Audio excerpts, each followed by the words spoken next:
ஆக ஒரு நீதிபதியை அவதூறாக பேசக்கூடாது என்பதும் நேற்றைய தீர்ப்பின் ஒரு ஷரத்து. அதனால் இதற்காக இங்கே எல்லாரும் விசாரிக்கப்பட வேண்டும். நீதிபதியை தவறாக பேசியதற்கு முதலமைச்சர் விசாரிக்கப்பட வேண்டும், ரகுபதி அவர்கள் விசாரிக்கப்பட வேண்டும், எல்லோரும் விசாரிக்கப்பட வேண்டும் என்பது எனது கருத்து. அதிமுகவுக்கு போடக்கூடிய ஓட்டு பாஜகவுக்கு போடக்கூடிய ஓட்டு தான். அதிமுக ஓட்டு போட்டாலும் பாஜக தான் தமிழகத்தை ஆளும் அப்படின்னு சொல்லி திமுக ஸ்டாலின் சொல்லியிருக்காரு. அதாவது முதல்ல எங்களை பார்த்துட்டு இருக்கிறதுக்கு பதிலாக காங்கிரஸ் உங்கள் கூட்டணி ஒழுங்காக இருக்கான்னு பார்க்கட்டும். உங்கள் கூட்டணிக்குள்ளே மாணிக் தாக்கூர் ஒன்று பேசுகிறாரு, பிரவீன் சக்கரவர்த்தி ஒன்று பேசுகிறாரு. ஏன் அவங்க பொறுப்பாளர் ஒருவர் இன்னைக்கு பத்திரிகையில் பேட்டி கொடுத்துருக்கிறாரு. அதிலே எங்களோட கட்சியில் சில பேர் டிஎம்கேவா டிவிகேவான்னு இப்போ விவாதம் செய்து கொண்டு இருக்கிறாருன்னு அவங்க பொறுப்பாளரை சொல்லி கொண்டு இருக்கிறார். அதனால் தேசிய ஜனநாயக கூட்டணி எட்டி பார்த்து பேசிக்கிட்டு இருக்கிறதோட ஸ்டாலின் அவர்களே உங்கள் கூட்டணி ஒழுங்காக இருக்கான்னு பாருங்கள். உங்கள் கூட்டணியில் உள்ள காங்கிரஸ் ஒழுங்காக அவங்க கூட இருக்காங்களான்னு பாருங்கள். உங்கள் கூட்டணியில் உள்ள பிசிகே உங்கள் கூட ஒழுங்காக இருக்காங்களான்னு பாருங்கள். அதனால் இன்றைய காலகட்டத்தில் நான் தெளிவாக சொல்கிறேன், தேசிய ஜனநாயக கூட்டணி பலம் பெற்று வருகிறது. இண்டி கூட்டணி வெலவெலத்து போயிருக்கிறது.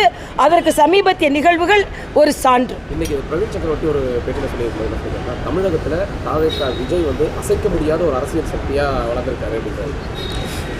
அதாவது திமுக கூட்டணியில் இருக்கிற ஒரு கட்சியே இதை சொல்கிறார்கள் என்றால் ஒரு அரசியலில் ஒரு நோக்கம் இருக்கிறது.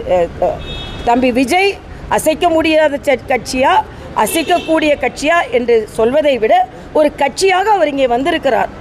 அதனால் ஆனால் முடியாத கட்சியாக அவர் எப்போ மாறுவார்னா தேசிய ஜனநாயக கூட்டணியோடு கூட்டணி வைக்கும்போது தான் அசைக்க முடியாத கட்சியாக மாறுவார்.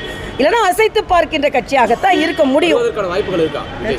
இல்லை வருவதற்கு வாய்ப்பு இருக்கலன்னு சொல்லனா எப்படி தேசிய ஜனநாயக கூட்டணியில் உள்ள கட்சிகளுக்கெல்லாம் திமுகவை வீட்டுக்கு அனுப்ப வேண்டும் என்ற பொறுப்பு இருக்கிறதோ அதே பொறுப்பு விஜய்க்கும் இருக்கிறது என்று நான் சொல்கிறேன்.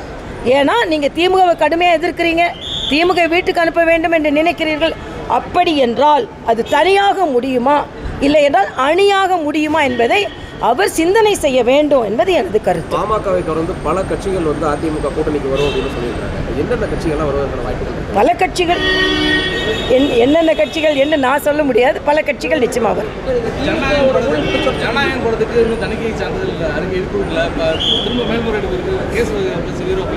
ஆமாம் ஆமாம், நானும் எதிர்பார்க்குறேன்.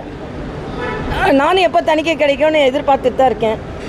படம் பார்க்கலாம் அப்படின்னு. ஆமாம், முதல் நாள் பராசக்தி முதல் நாள் வருதா, ஜனநாயகன் முதல் நாள் வருதா? ஜனநாயகன் முதல் நாள் வருது. நீதிபதியை ரெண்டும் ஒரே நாள்